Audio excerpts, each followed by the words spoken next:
Imagine a king so powerful, so arrogant, that he looked up at the heavens and decided to build his own paradise, not as a place of worship, not as a gift to his people, but as a challenge to Allah himself, a city of gold, pillars reaching toward the sky, gardens no human eye had ever seen before, rivers flowing beneath palaces decorated with rubies and emeralds, a paradise built by human hands for a man who believed he had become a god. His name was Shaddad ibn Aad, and the day he finally arrived at the gates of his paradise, the day he saw everything he had spent his entire life building, was the last day he ever took a breath. This is the story of one of the most arrogant men in history, and the swift, silent justice of Allah. To understand the story of Shaddad, we must first understand the civilization he came from. But the people of Aad were one of the most powerful ancient Arab nations to ever exist.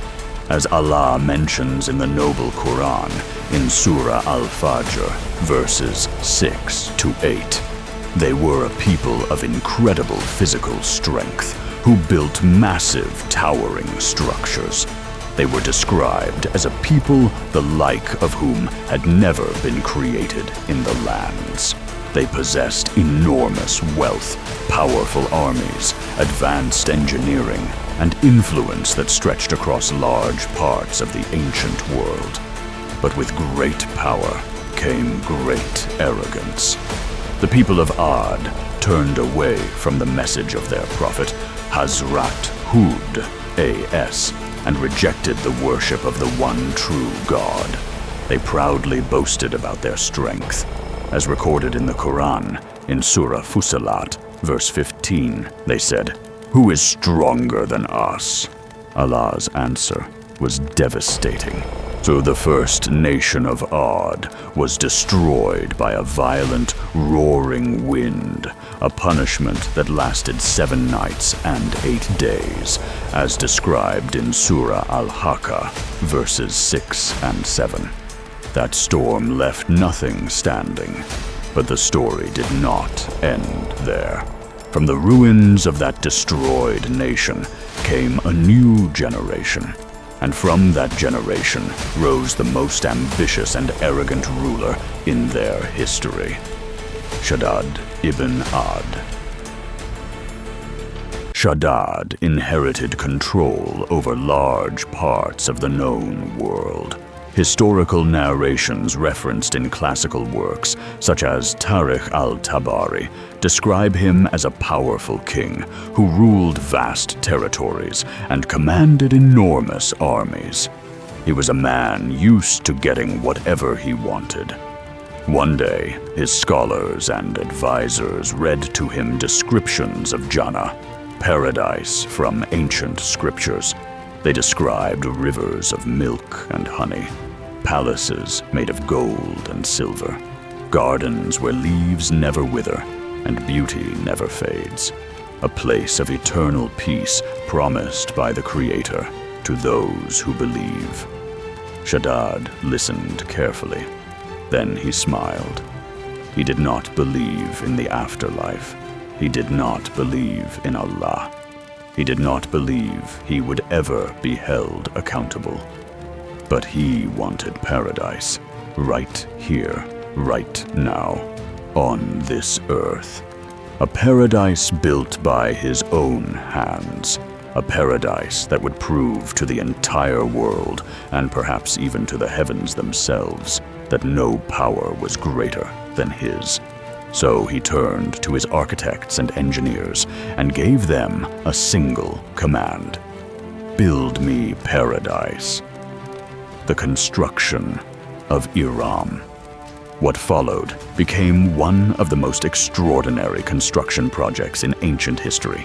Scholars and historians, including Ibn Kathir in Al-Bidayah wa Nihaya, describe the city Shaddad ordered to be built, Iram, as a place of unimaginable luxury.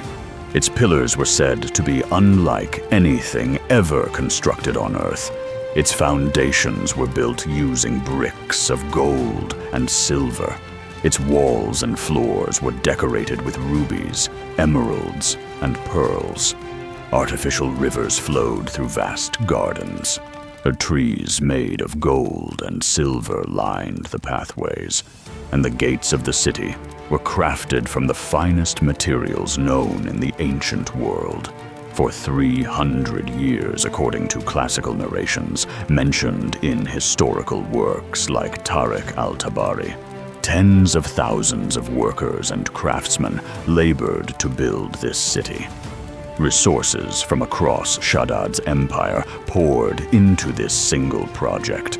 No cost was too great. No effort was spared. And with every report that reached him, another palace completed, another garden finished, another river flowing, Shaddad's pride grew. He began to believe he had truly rivaled the heavens, that he had built something even the gods could not match. The warning he ignored. But Allah never leaves people without warning. So among the people of Shaddad's kingdom was a man of faith, someone who believed in Allah and understood the danger of what the king was doing. He came before Shaddad, not to flatter him, but to warn him. He told the king clearly, "This is not your paradise to build. This world is not your final destination. The paradise described in the scriptures belongs only to those who submit to Allah, not to those who challenge him. Turn back, believe, before it is too late." But Shaddad had never been told no in his entire life. He laughed at the warning. He mocked the idea of judgment and accountability. He had spent his whole life taking whatever he wanted, and he had never faced a consequence he could not overcome. He had forgotten one truth, that no king, no army, and no golden city can ever change. Allah is Al-Qahhar, the one who dominates all. The gates of Iram. Finally, the day arrived. Shaddad gathered his armies, his nobles, his servants, and his royal court. With a massive procession, he began the journey to Iram, the paradise he had spent his life building. The journey was long, but the anticipation was overwhelming. For 3 centuries, he had waited for this moment. For 300 years, he had imagined walking through those golden gates and entering the paradise he had created. They traveled across the desert. Then, in the distance, the city appeared. The golden towers of Iram rose on the horizon, pillars shining in the sunlight. A city unlike anything the world had ever seen. Shaddad's heart filled with pride. He had done it. He had truly done it. He pushed his horse forward. The gates grew closer. The entire procession moved with excitement. A king approaching the greatest achievement of his life. He was only one step away from the gate. And then, silence. A single cry from the unseen. And Shaddad ibn Aad fell from his horse, dead, before he could place even one foot inside the paradise he had built.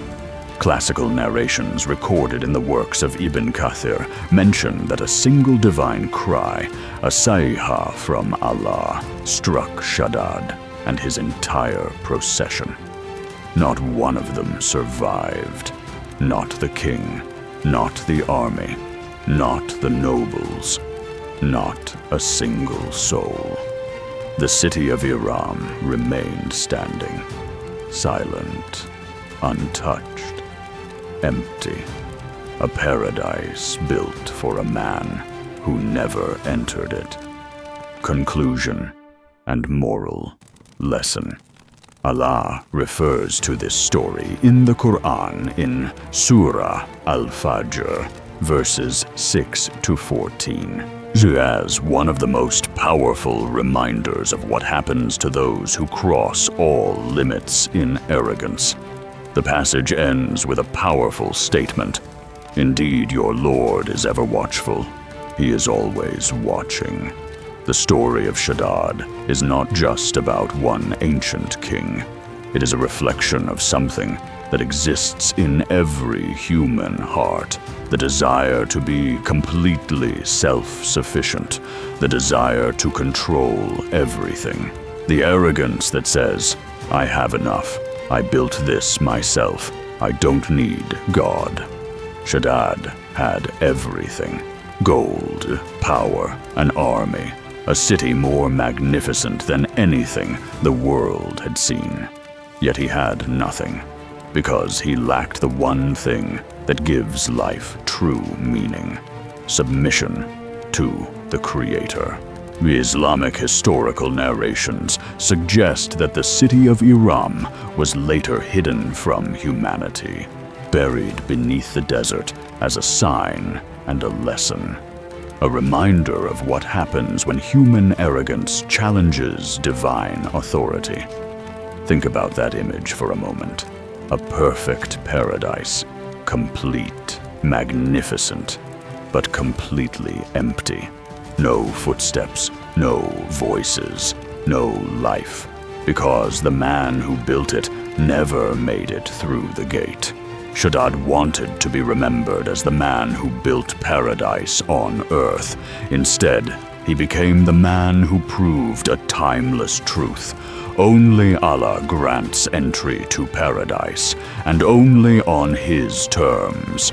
May Allah protect us from arrogance.